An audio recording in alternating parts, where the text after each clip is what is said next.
tem essa prática regular, essa disciplina, esse abrir mão de outras coisas no domingo de manhã para poder vir praticar. Tudo isso é mérito, tudo isso é para, tudo isso é causas do nosso benefício, tanto no presente como no futuro. E é algo que a gente verifica para a nossa própria experiência quando a gente faz. E é uma riqueza, um tesouro que a gente tem e que a gente preserva tendo sila, tendo virtude, mantendo os preceitos. E essas coisas juntas são um recurso poderoso na nossa prática. São uma razão de um nível de orgulho saudável da mente. Tipo, ser uma boa pessoa, ser uma pessoa que tem boas qualidades espirituais, ser uma pessoa que pratica da forma sincera.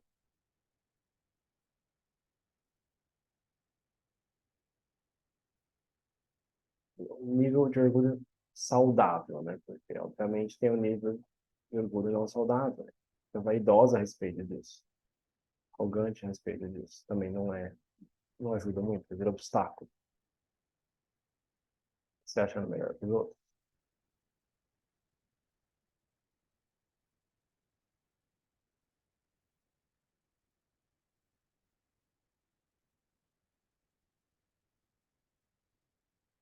Então, isso já está sendo muito raro de encontrar no mundo hoje em dia. As qualidades básicas, como disciplina, como abrir mão, como enfrentar os desafios da prática. É muito raro de encontrar. As pessoas simplesmente querem, a maior parte das pessoas quer o conforto, quer mais fácil, quer sem esforço. Ah, eu não gosto de limpar a minha casa. Eu contrato alguém para fazer esse serviço, mas eu não vou fazer isso. Eu também não quero fazer. Não tenho paciência, não sei limpar direito, não consigo limpar direito. Em vez de enfrentar, não, só foge. Isso em todas as áreas, né?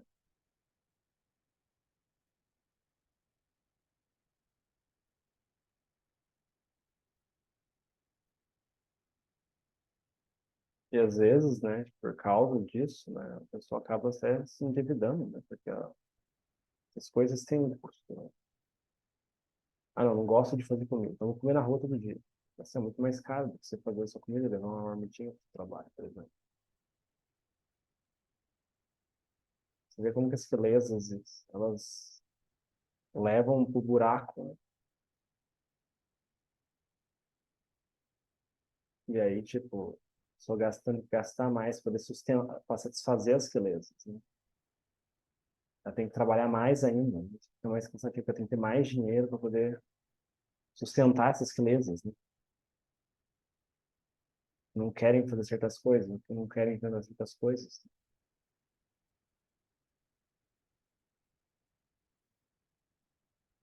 Vamos ver como que até no ponto de vista financeiro as belezas são perigosas. Ah, não gosto de fazer comida. Faz a conta de quanto que dá comendo na rua todo dia, né? Comparado com você fazer comida, levar para o seu trabalho, por exemplo.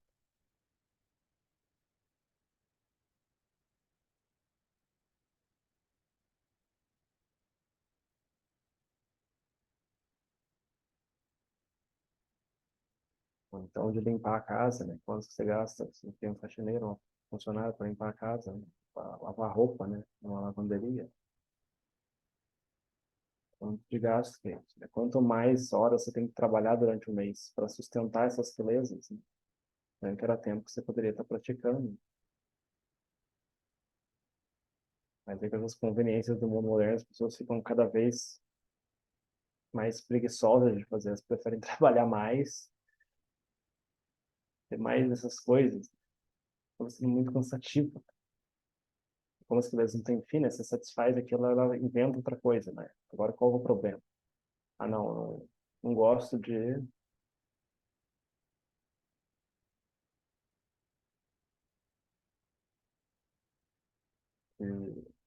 pegar Uber, hoje usar transporte público. Não, então eu vou financiar um carro 1 milhão de vezes, né? Vou me endividar, vou fazer um empréstimo no banco para comprar um carro. Eu não gosto de andar de Uber. Eu não gosto de andar de transporte público.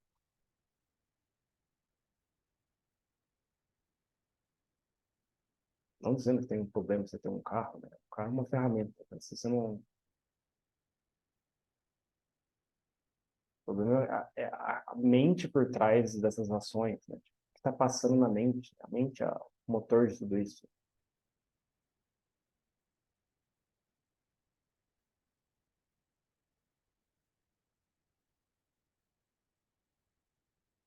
Está motivando a mente a fazer essas decisões, né?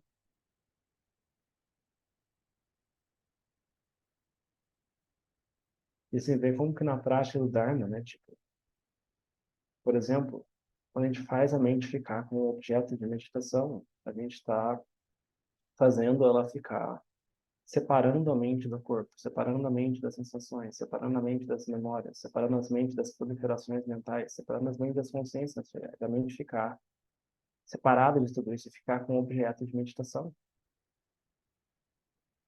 Para largar de todas essas panelas que a gente segura normalmente, que com frequência vai lá e alguém liga o fogo e as panelas queimam a nossa mão que está segurando nela. Treinar essa mente, largar essas panelas, largar do corpo, largar as sensações, largar as memórias, largar as proliferações mentais, largar das consciências sensoriais. Tudo isso queima. Tem momentos prazerosos com relação a isso, mas também tem os momentos dolorosos. Ele segura, a gente vai se queimar cedo ou tarde.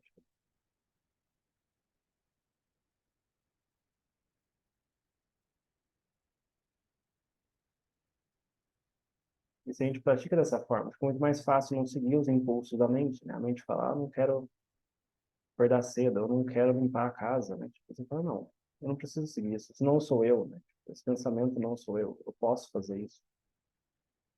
O caminho de prática me ensina a enfrentar esses desejos, né? Esses desejos não têm fim, a gente segue. Ah, não gosto de limpar a casa. Aí, tipo, tá bom, você contrata uma pessoa para limpar a casa. Ah, não gosto de lavar roupa. Você contrata uma pessoa para lavar roupa. Você não gosta de fazer comida, você come na rua. Eu não gosto disso. Isso é o que eu falo, a gente acaba se afundando no buraco por causa de lesas, né? E elas sempre continuam aumentando, né? Não tem fim. Agora, se você enfrenta isso, né? Tipo, eu não preciso seguir isso. Eu posso limpar minha própria casa. A gente tem saúde para isso, né? Isso também serve como exercício físico, né? Em vez de ficar 1 hora na academia, você vai lá e limpa a sua casa, né? Você vê o efeito que tem na sua própria mente limpar uma coisa que está suja. E é um exercício físico também para o seu corpo. Você não precisa pagar uma academia, você vê? É mais um gasto. Às vezes, né? Limpar a casa já serve como exercício. Os monges têm esse exercício dos monges, né? Limpar o mosteiro. Os monges vivem saudáveis, não tem academia de monge.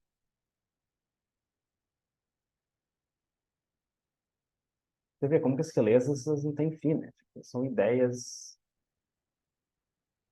que travam, né? Que levam a gente para o buraco, que geram a gente ter mais estresse, né? Mais cansaço, ter que correr atrás de mais dinheiro. Tudo isso cansa. Em vez de ter mais tempo para nossa prática, a gente tem mais complicações na nossa vida, mais variáveis para dar errado, né? Mais panelas que a gente está segurando.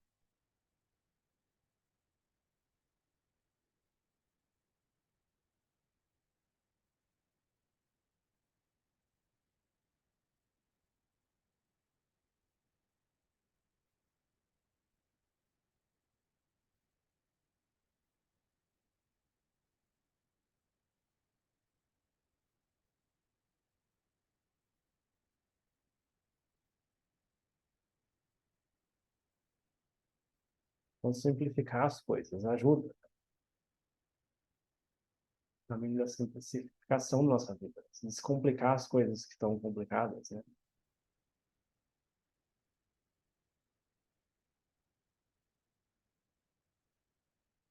Ver as coisas ao nosso redor como ferramentas, né? Tipo, como que a minha mente está usando essa ferramenta? Está usando isso realmente, é realmente necessário?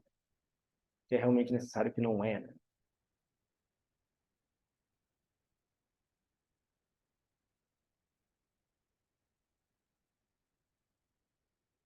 Às vezes o que a gente precisa melhorar para nossa prática é desligar mais lavar a louça, se alguém tem isso, né? E lavar os pratos, enfrentar, fazer um pouco daquilo que não quer fazer.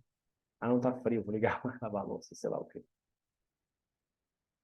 Assim, enfrentar esses não quereres da mente, né?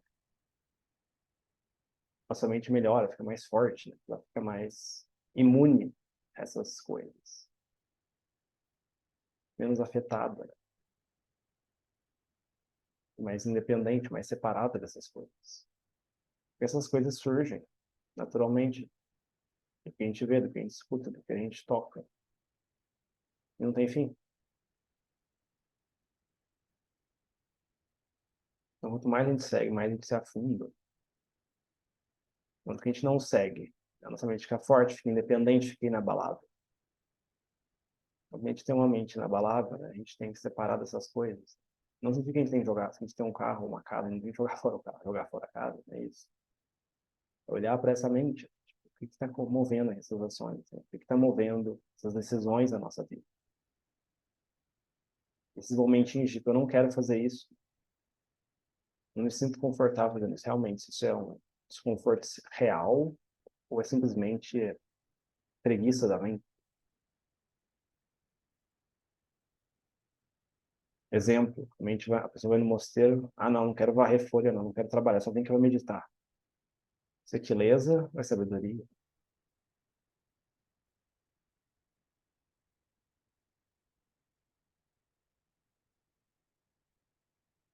Deixa a minha casa bagunçada porque eu quero ter tempo para praticar, né? Não tenho tempo para arrumar minha casa, né? Tipo, então, essencialmente, é uma bagunça. A nossa mente vai ser uma bagunça, né? Porque o lugar que a gente vive é uma bagunça, né? Isso vem de uma mente bagunçada. A gente tem que organizar do lado de fora para organizar. Isso tem um efeito na mente, organizar as coisas, né? Deixar as coisas organizadas. Vamos ver como as coisas bobinhas, assim, não tem nada, meditação é uma coisa, isso é outra. Não, tem tudo a ver. Vem do mesmo lugar, vem da mesma mente. Então, tem que ficar atento a essa mente, o que está acontecendo nessa mente. E aí a gente vai poder melhorar na hora que a gente senta na almofada.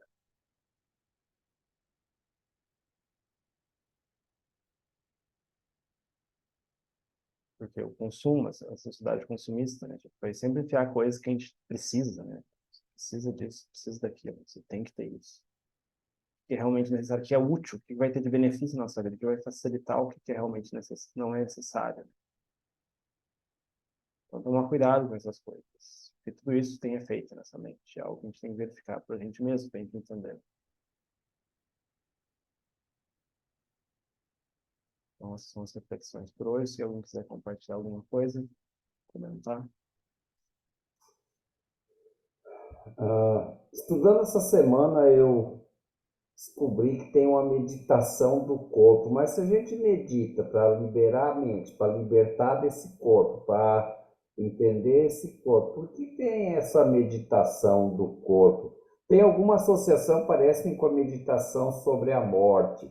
Você saberia me dizer alguma coisa sobre isso? Meditação Onde você do viu isso corpo. no corpo? Você viu em algum sutra, algum texto, alguma coisa assim? Onde você viu? É, alguma coisa assim que eu vi, porque eu vejo bastante. E que eu estava estudando lá no Kayagata Sati Bhavana, né, que tem como é que chama? Ah, as trinta Contemplação e do... duas as 32 partes do corpo e tal. Hum.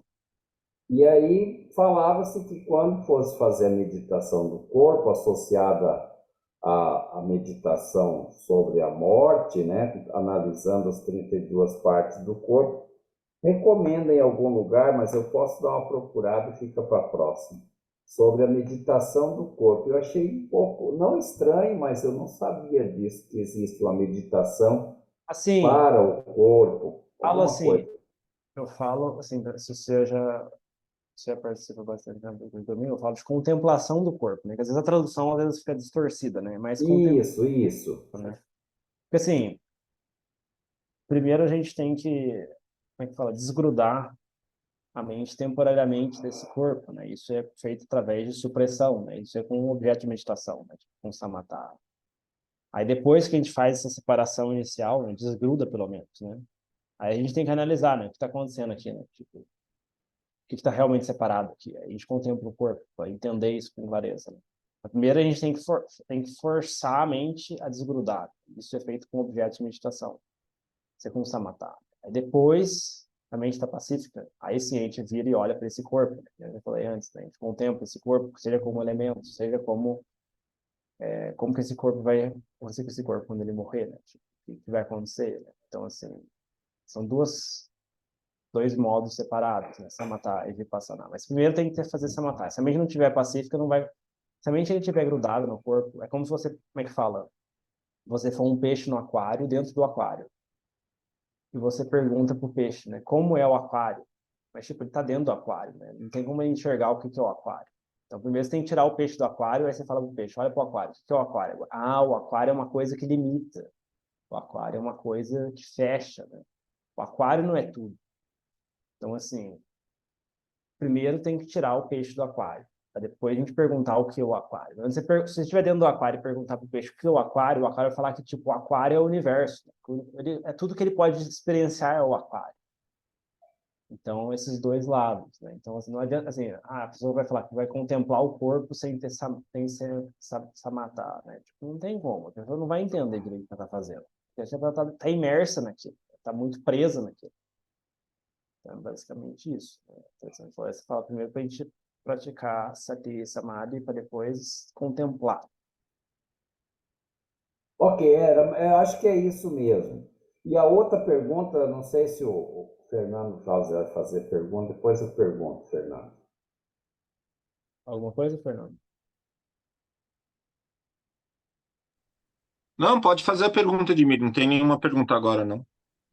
Mas só mais essa. Pois é, e aí nessa meditação das 32 partes do corpo, tem o akasa, manasa, o anato, santanato, visato, okasato, parikedato, que são Peraí, as... traduz aí, por favor, eu não estou O familiarizado com isso. akasa seria a reflexão sobre as partes, reflexão verbal das partes, das 32 partes do corpo. Manasa, repetir de forma mental. Anato, refletir sobre as cores. Santanato, Assim, refletir. assim, simplificando, né? Assim, isso é uma forma Isso, de categorizar diferente forma de contemplação. Mas, assim, vamos... Isso é do ponto de vista da teoria, do ponto de vista dos eruditos, né? Agora, do ponto de vista da tradição de floresta, como que é feito, assim? O Ajahn falava, né? Tipo, o Ajahn já falava isso, né? Você não precisa... Eu não lembro se foi o Ajahn ou o Ajahn já falou, mas... Você não precisa usar as 32 partes. Você pode usar só uma parte, contemplar uma parte só. Tipo. E assim, tem várias formas de contemplar, né? Por exemplo, você ficar imaginando uma parte, pegando um pedaço de pele. A Ana fazia isso, né? Pegava, imaginava um pedaço de pele e jogava na terra, né? Até que não desfazer em elementos. Né? Então, um pedaço da pele do lado, por exemplo. Você imaginar tirando uma pelinha aqui e jogando na terra. Você não precisa contemplar os 32 elementos, não precisa repetir verbalmente os 32 elementos, não precisa disso. São diferentes formas de fazer só, mas são diferentes, várias listas de diferentes formas de fazer. Mas do ponto de vista da prática, a gente não precisa de fazer todas as formas, né? O que funcionar para a gente, né? A gente pode experimentar algumas formas. O Lumpopic era mais de repetição, né? Você vê que o Adriano Mudito tem umas palestras que ele fala como o Lumpopic ensinava, né? Tem que repetir as 32 partes, né? São diferentes formas de fazer, mas na prática, né, o que vai funcionar para a gente tem que testar e ver. Mais ou menos isso. ok, estou contemplado hoje. Obrigado. Até semana que vem, pessoal. Voltamos no presencial semana que vem, normalmente. Até mais. Bom final de semana.